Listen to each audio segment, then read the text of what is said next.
territoriale et de la décentralisation, porte-parole du gouvernement. Monsieur le ministre, bonsoir. Bonsoir. Alors avec vous, un communiqué du gouvernement. Merci infiniment. Au nom de nos plus hautes autorités, j'ai l'insigne honneur de donner lecture du communiqué numéro 035 du gouvernement de la transition, communiqué dont la teneur suit.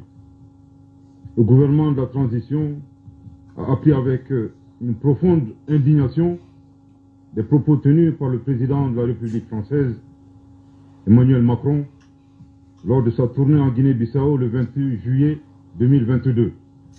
En effet, au cours de sa conférence de presse, le chef de l'État français a réitéré des accusations erronées en affirmant que les autorités maliennes entretiennent des relations avec un groupe paramilitaire sans jamais apporter de preuves, malgré les démentis des autorités de la transition.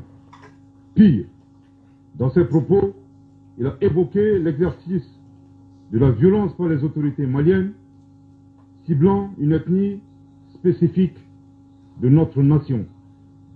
Le gouvernement de la transition condamne avec la dernière rigueur ces propos haineux, diffamatoires du président français et prend à témoin l'opinion nationale et internationale sur ces accusations graves qui sont de nature à susciter la haine ethnique et à porter atteinte au vivre ensemble, à la cohésion ainsi qu'à l'harmonie entre les Maliens. Il est important que le président Macron se remémore constamment le rôle négatif et la responsabilité de la France dans le génocide des Tutsis au Rwanda, un événement qui attriste encore toute l'humanité. À ce sujet, et de manière prémonitoire, après avoir décelé le dessein des autorités françaises d'entretenir la haine ethnique au Mali, le gouvernement de la transition a demandé d'une part à l'ambassadeur de France de quitter le territoire malien et d'autre part a suspendu les médias France 24 et Radio France Internationale se comportant comme la radio des 1000 collines en République du Mali.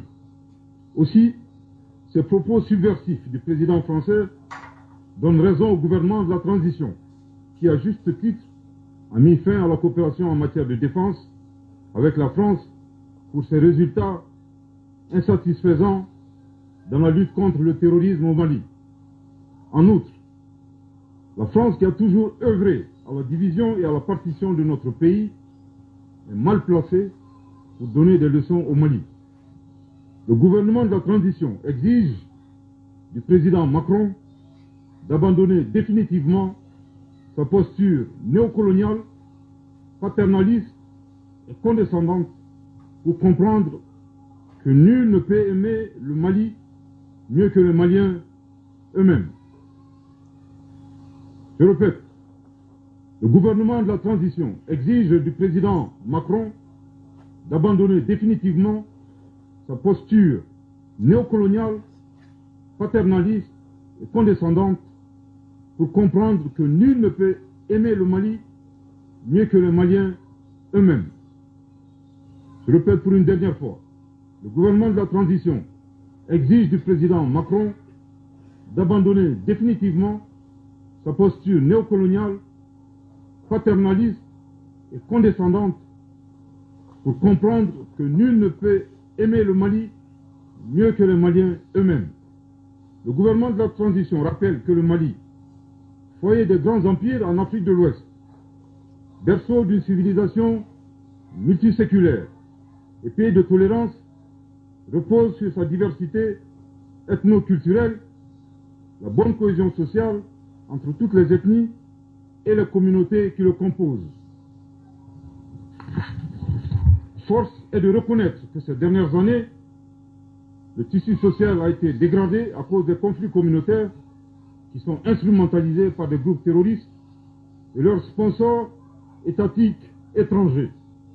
Le gouvernement de la transition rappelle que le renforcement de la cohésion sociale demeure l'un de ses objectifs prioritaires non négociables et ne ménagera aucun effort pour réussir cette mission. Il convient enfin de rappeler avec force que nos vaillantes forces de défense et de sécurité qui sont multiethniques, professionnels, républicains et résolument engagés, demeurent un rempart solide pour la défense de la patrie, la préservation et la protection de l'ensemble de nos concitoyens dans leur diversité ethnique et religieuse. Que Dieu bénisse le Mali et protège les Maliens. Fait à Bamako le 31 juillet 2022. Merci de votre très aimable attention.